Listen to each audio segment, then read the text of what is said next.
Alors, on va terminer notre petit sujet sur Eliezer Zeira. On n'a pas eu le temps de le terminer. Et juste, on termine par rapport à ce qu'on a dit, que la première interprétation des chaussures noires, lacets noirs, ça symbolise le corps qui est devenu un peu plus obscur après la destruction du Beth Amikdash. Tout est devenu beaucoup plus grossier. Et c'est là-dessus donc qu'il exprimait donc son deuil. Et pourquoi est-ce que les Chachamim n'ont pas accepté, ce signe de deuil? Ils lui ont dit quoi? Il n'y a que les gens bien qu'il faut qu'ils expriment ce signe de deuil. Pourquoi? Tout le monde a besoin, doit être mitabel sur Yerushalayim. N'est-ce pas? Est-ce que, M. Cohen, vous avez laissé à l'entrée de votre appartement, nouvel appartement, le Amal Ama sans cid? Ah, c'est pas vous qui avez construit. Bon, mais en tout cas, normalement, il va falloir gratter un petit peu, consulter le propriétaire et gratter un petit peu. Il faut qu'il y ait Amal Ama sans cid. Dès que vous entrez dans la maison, tout de suite, vous Amal Ama sans cid. Tout le monde a le devoir de faire ça. C'est pas seulement les tzadikim, les chassidim.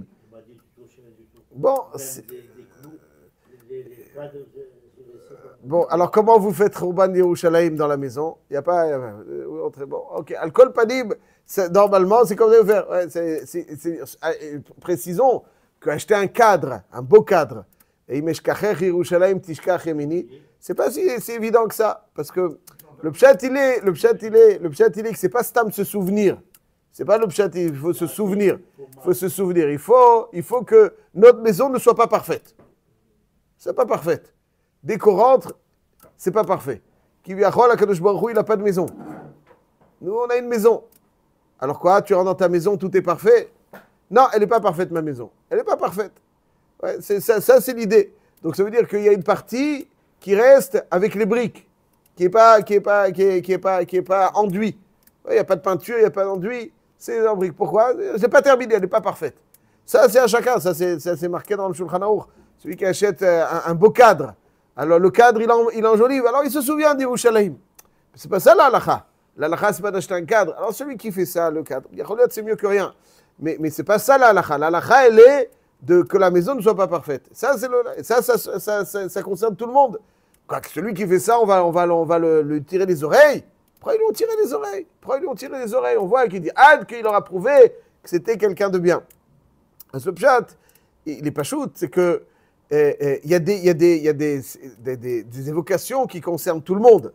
Mais lui qui va exprimer le deuil de la grossièreté du gouffre après le Khurban Habayit, puisque après le Khurban Habayit, tout est devenu plus grossier. La présence de la Shrina n'est plus aussi palpable qu'elle était à l'époque du Beth Amikdash. Donc certes, tout est devenu grossier. Mais comme si on lui disait à cette personne, on lui dit Keilou, tu profites tu vas à l'extrême de ce qu'il faut faire, et puis il te manque que le Beth Amikdash. Quel est l'extrême qu'il faut faire, qui est marqué dans le Shulchan Aruch, dans Siman Resh Lamed Aleph, l'extrême et l'équilibre. Ouais, attention, je ne parle pas d'extrême dans le mauvais sens du terme, c'est-à-dire être extrêmement bon, c'est être équilibré.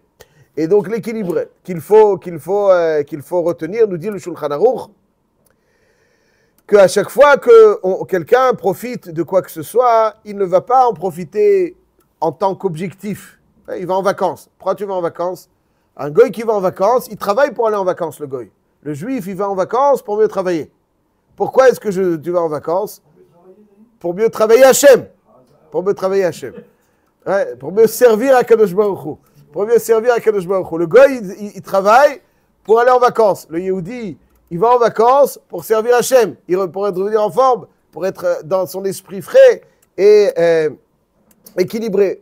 Il dit le Shulchan Aruch, va bezamat lote kavnato la'ad gufo, ela lachzik gufo la'avodat Hashem yitbarach, v'chen b'chol ma sheyeni ba'olam hazeh, tous les profits, lo yichaven lahanato, ela la'avodat habore yitbarach, kedichtiv, b'chol derachecha da'ehu, ve'amru chachamim dans Pirkei Avot, kol ma'asecha yhiu l'shem shamayim. שאפילו דברים של רשות, כגון האכילה והשתייה וההליכה והישיבה והקימה והתשמיש והשיחה וכל צורכי גופך. יהיו כולם לעבודת בוראך או לדבר הגורם עבודתו. Très bien, מצוין. שאפילו היה צמא ורעב, quand vous allez dans les Alpes, vous faites la bracha de עושה מעשה בראשית. עושה מעשה בראשית. Bon, voilà. שאפילו היה צמא ורעב, אם אכל ושתה להנאה, quelqu'un qui a faim, qui a soif. Et donc il mange, il boit, pour kiffer personnellement. Ça, c'est autre chose. La bracha, c'est pas juste de ne pas être un voleur. Celui qui mange sans bracha, c'est un voleur. Mais ok, je ne suis pas un voleur, je mange. Mais pour moi, une fois que j'ai donné la permission, j'ai la permission, je le fais pour moi. Et sinon, ce n'est pas suffisant. אם אכל ושתה להנאתו, אינו משובח. אלא יתכוון שיאכל וישתה כפי חיותו, לעבוד את בוראו. C'est-à-dire, je prends un repas à midi. Pourquoi? Parce que je dois faire ce que je dois faire. Et pourquoi tu fais ce que tu dois faire? Parce que je dois et ensuite être dans les moments où je pourrais étudier, où je pourrais avec mes enfants, mes petits-enfants, tout ça. La bracha rishona, c'est pour pas atteindre la bracha harona, c'est pour mettre beaucoup. Donc ce que vous dites, c'est qu'il faut que ce soit entre les deux. Pendant que quand je mange, sans stress, ouais, quand je mange, tout doit être orienté vers l'objectif. Les kovet Shabbos, ça c'est Shabbat. Et dans le chol, qu'est-ce qu'il y a aussi? Il faut manger l'Ichvod Hashem Yitbarach. Ça, c'est pour ça qu'ils lui disent. Donc c'est plus difficile aujourd'hui. Il faut penser. Mais tout un juif, Bistam, il est comme ça. Pourquoi il mange? Il mange pour être en forme. Pourquoi tu es en forme? C'est ça l'objectif, être la Vodat Hashem. Ça, c'est la raison pshuta. Oui, c'est pas besoin. Voilà. Magnifique. Il faut que que ça se concrétise. C'est pour ça qu'ils l'ont mis quelque part à l'écart. Ils lui ont dit, Keilou, toi, le corps il est grossier, tu exprimes ton deuil là-dessus, mais finalement, Keilou, tu arrives, tu es ce qu'il faut. Quelqu'un qui est ce qu'il faut, alors là, il dit, mince, j'aurais aimé quelque chose encore de plus parfait. Mais même dans ce que tu es, t'es pas. Ça, c'est donc là. Il y a une autre raison pour terminer qui me plaît beaucoup, qui est du Yaharot des vaches. Alors, qui était le Yaharot des vaches? Le Yaharot des vaches, c'est Rabbi Yonatan Eibeshitz, qui était Rav où? À Metz. C'est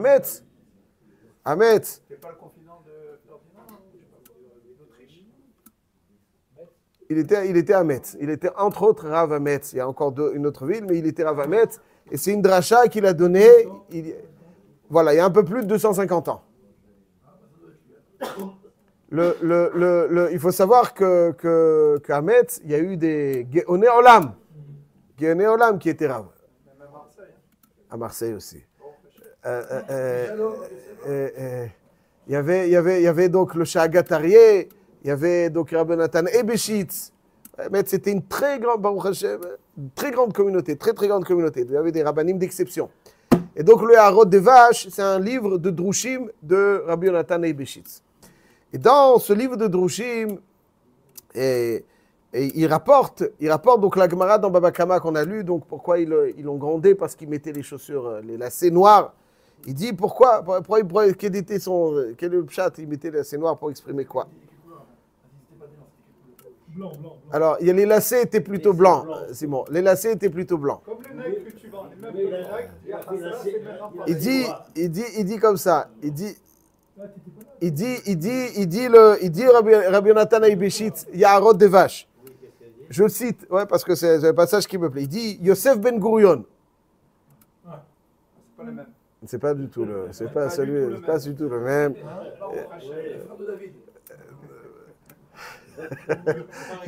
C'était celui qui a été l'auteur de Yossifoun. Il y a un livre qui s'appelle Yossifoun, qui est un document historique sur tout ce qui se passait à l'époque du Beth Amikdash.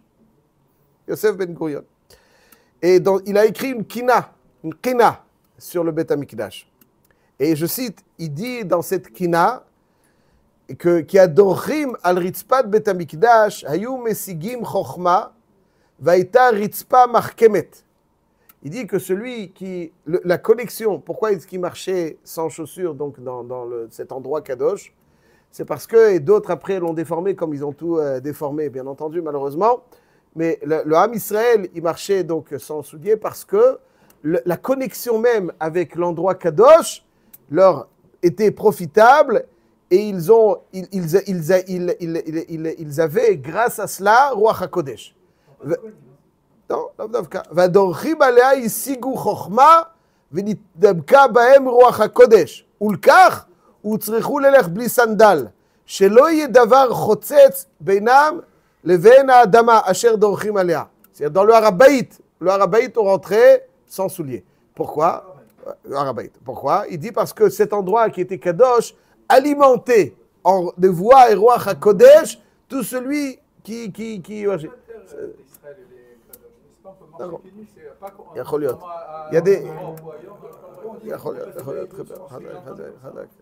En tout cas, bon, quelqu'un qui ne veille pas à sa dignité, alors ça c'est autre chose. Ouais, c'est celui qui ne veille pas à sa dignité. Hier on a parlé de quelqu'un qui se chausse, il doit dire Shasali Kol Tzorki. Ok.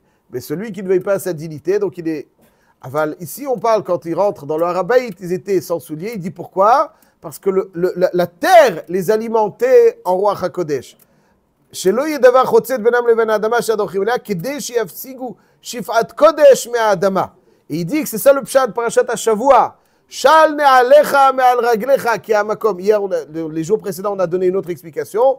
Le Rebbe Natan Eibeshitz rapporte que של נעליך, c'est-à-dire que Moshe Rabbeinu, pourquoi Hachem lui demande d'enlever les chaussures? Alors, d'après le Malbim, quand on a dit, c'est se débarrasser du gouffre. Mais d'après le pshat pashut, של נעליך, pourquoi של נעליך? כי המקום אשר אתה עומד עליו Admat Kodesh, le pshat il est parce que la connexion de Moshe avec l'endroit va aller l'alimenter. Qui Admat Kodesh ve'en raoui le'afsik u'levatel ba'asagat ha'kedusha. Il dit ou le mitzeh ha'tam, nous explique Rabbi Natan Eibeshitz, c'est la raison pour laquelle Elazar Ze'ira, il appelle Chassida ou Prisha, Siyem Mesali Uchbe. Il dit parce que il était en deuil de porter les chaussures. Il dit que les chaussures qui doivent être portées ne lui permettent plus finalement d'être en contact avec l'intensité de Kedusha qu'il y avait. Liot ki bechurban beit hamikdash raoui mamash levatel kol, etc. כי לולא שנכתב במקדש היו דורכים על אדמת קודש והיו הולכים יחף להשיג מדרגת קדושה. וכעת בעוונותינו הרבים אשר חרב אנו לובשים מנעלים, כי בטלה קדושה בעוונותינו הרבים. ולכך בסנד היה לבוש, היה אוכמה על אבלות. חידוש עצום. Que Moshe Rabbeinu et Elazar Zeira, à l'époque du Beth Amikdash, quand il marchait pieds nus. Pourquoi? Parce que c'est comme s'ils se connectaient. Ils se connectaient donc à Admat Kodesh et ça les alimentait. Et lorsque le Beth Amikdash, il n'y a plus cette dimension, et donc se chausser, c'est une aveloute pour lui. C'est ça qu'il exprime. Et c'est pour ça qu'ils lui ont tiré les oreilles. Pourquoi? Il dit parce que est-ce que tu profites de toutes les connexions qu'ils ont aujourd'hui? Parce que seulement ceux qui étaient à un certain niveau pouvaient pleinement profiter de cela. Est-ce que toi aujourd'hui tu profites de toutes les connexions? Alors aujourd'hui on n'a pas le Beth Amikdash, mais biyom shicharav Beth Amikdash en lo la kadosh baruch hu be'olamo ela dalet amot shel halacha bilvad. Dalet amot shel halacha bilvad, dalet amot shel halacha. Donc un endroit dans lequel on dit la halacha comme il faut. Ça c'est l'endroit où il y a kadosh baruch hu. Donc il faut respirer à plein poumon et se connecter. Alors c'est là-dessus, c'est là-dessus qu'ils lui ont dit. Toi, tu t'en donnes pourquoi? Parce que tu ne peux plus te connecter. Mais est-ce que tu saisis tous les points de connexion qui te sont proposés aujourd'hui pour dire, mince, il n'y a que ça, j'aurais voulu plus. Après, dès qu'ils ont vu qu'il était Béhémet, Adam Gadol, alors ils l'ont laissé. Donc voilà un petit peu ce que vous pouvez dire sur Elazar Zeira Yiratzon, que d'une part, on sache équilibrer le gouffre, comme le Shulchan Aruch nous dit, Shal Ne'alecha, une prina de Shal Ne'alecha qui est le gouffre, une prina aussi de Shal Ne'alecha qui nous permet d'avoir les connexions pleines et pour véritablement être alimenté par ce à quoi on est connecté.